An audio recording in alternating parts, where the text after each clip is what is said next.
My fellow Singaporeans, you would have thought that at a critical time like this, when Singapore is facing an explosion in the number of coronavirus cases, and it was reported today that we had 1,426 new cases, bringing our total to 8,014, that the PAP ministers would be spending their time busy fighting the virus and trying to contain the spread.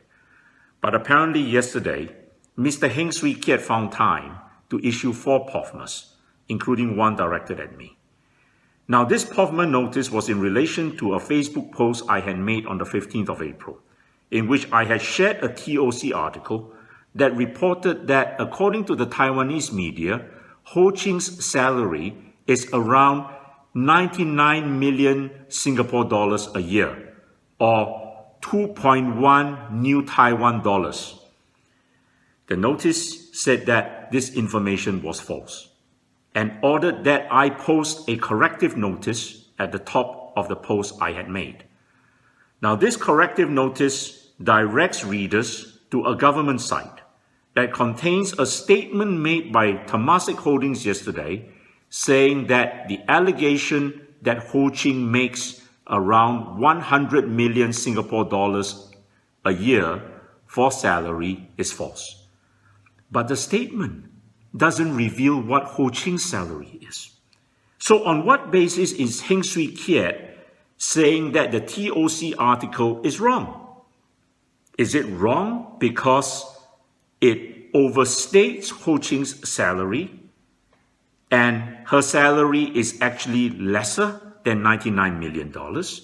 In which case, how much lesser is it? Or is it false because it understates her salary and the salary is actually more than $99 million?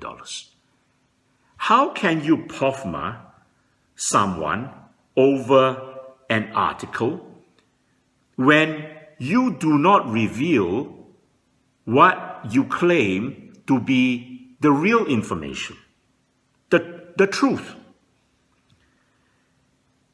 Does Mr. Heng Swee Keat even know what is Ho Ching's salary? And I ask this question because last year in Parliament, Lawrence Wong, when asked about the remuneration of the management in Temasek Holdings, said this: the government has an arm's length relationship with both the GIC and Temasek, and it does not go into operational details such as the remuneration of the top management. The government evaluates the performance of GIC and Temasek based on long-term returns, net of cost. Now that suggests to me that the ministers will not know what Ho Ching's salary is. And I ask again, so on what basis was that POFMA notice issued against me, TOC, Temasek Review, and I understand a thread in Hardware Zone? And I also ask this question: on what public interest basis was the notice issued against the 4 of us? The notice claims that Heng Swee Keat has thought it fit in the public interest to issue the notice. My friends, under a mechanism which I find incredulous, do you know that Temasek Holdings is a private exam company? Yes. The money it holds belongs to the people of Singapore. But because it enjoys private exam status, it does not have to disclose its accounts, and neither does it have to disclose the remuneration of its management. You are the stakeholders, in effect the shareholders of Temasek. Do you not have the right to know what is the remuneration of the top management of Temasek? But you don't. And On what public interest basis is Heng Swee Keat serving this POFMA notice? Because, according to my understanding, Ho Ching is not a public servant and she is not part of government. She is an employee of a private company. And should that private company not take it upon itself to deal with these allegations of her pay, if indeed they are false? Why is a government minister stepping in, issuing a POFMA notice? You contrast this opacity with what is practiced elsewhere in the world. And I want to give you the example of the Norwegian Health Fund, the largest fund of its kind in the world, with assets of almost $1 trillion or around $1 trillion. The Norwegian Wealth Fund last year made an incredible 19.9% return on its investments. That amounts to almost 34,000 US dollar per Norwegian citizen in a country of 5.3 million people. Every Norwegian citizen is able to know how much the CEO of the Norwegian Wealth Fund is paid. Last year, he was paid slightly in excess of 1 million Singapore dollars, around 1,040,000 Singapore dollars. Every Norwegian citizen is able to know how much the National Wealth Fund invests in each company throughout the world, and its investment decisions are discussed in Parliament. We do not have that in Singapore, my friends. The opacity is incredible. For GIC, they now do not even report on their past year's performance. Instead, they have adopted a 20-year average. Now, let me ask you, would you place money with a fund manager that doesn't tell you how it performed last year, but tells you over a 20-year period, this is how the fund has performed? How would you know if the fund has been loss-making for the last 5 years? And if you know that, would you still place money with the fund? But that is the situation in Singapore today. As long as Ho Ching's remuneration is not disclosed, there will always be speculation. And why should there not be? She is, after all, the wife of the Prime Minister. There is no other country in the world where the wife of the Prime Minister is also the head of a sovereign wealth fund.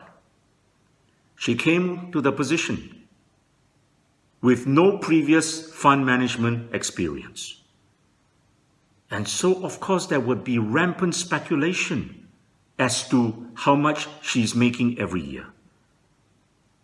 No, Mr. Heng, the public interest lies not in you issuing a POFMA. The public interest lies in you and the government and Temasek Holdings disclosing the remuneration of the top management of Temasek Holdings, including Ho Ching, to stop this endless speculation, which would otherwise continue.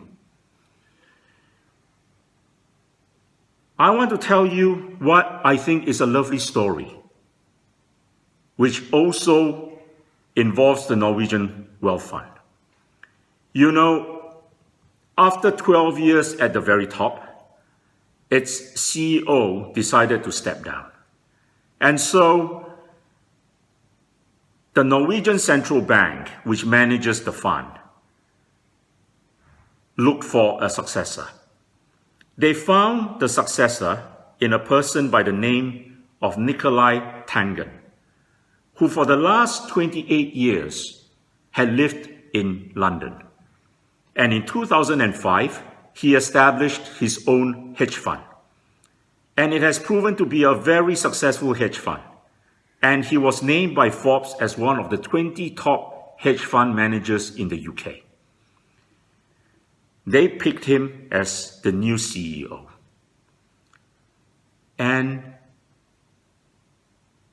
for him now to move back to Norway to manage the fund, which he must do, he is going to be subject to a wealth tax that is about 10 times what his annual salary is going to be. But according to the Norwegian Central Bank, he accepted the job without even asking about the salary. And to him, it was the dream job. And he likened it to his fellow countryman, Ole Gunnar Solskjaer, who took over the helm and management of Manchester United, one of the greatest football clubs in the world. And he said that it was every Norwegian boy's dream to one day manage the wealth of the country. So now we know Norwegian boys grow up dreaming of taking care of their country's wealth and bettering the lives of their people. And why did Mr. Heng not POFMA, the Taiwanese media, that made the allegation that Ho Ching makes around 99 million Singapore dollars a year in salary? His colleague, Mr. Shanmugam, the Minister of Law, recently POFMA'd a Malaysian human rights group called Lawyers for Liberty, who had made allegations about brutal execution methods in Changi prison. So why did Mr. Heng not POFMA the Taiwanese media? No, my friends. The conclusion one is inevitably drawn to is that POFMA has become a PAP government's tool to silence its critics and opposition leaders.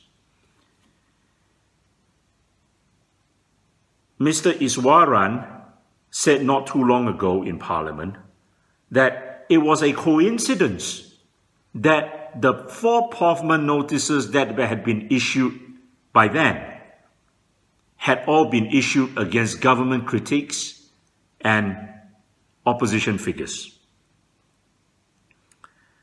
Well, it cannot be a coincidence in this case, can it? Many people shared the TOC article. 441 people shared my post. But none of those people were POFMA'd. It was only TOC, Temasek Review, Hardware Zone, and myself. Draw your own conclusion. And I am sure it will be that POFMA is a tool to be used against critics of government and the opposition. My friends, we are very far from the standards of accountability and transparency which other national sovereign funds, such as the Norwegian Wealth Fund, practice. Temasek Holdings certainly does not practice that type of accountability and transparency. But it is a standard which we must aspire to if we are to be a truly first world nation. And I hope that in the coming elections, you will vote for members of parliament who will insist on true accountability and transparency at all levels of our government and in our sovereign wealth funds. I thank you for listening to me.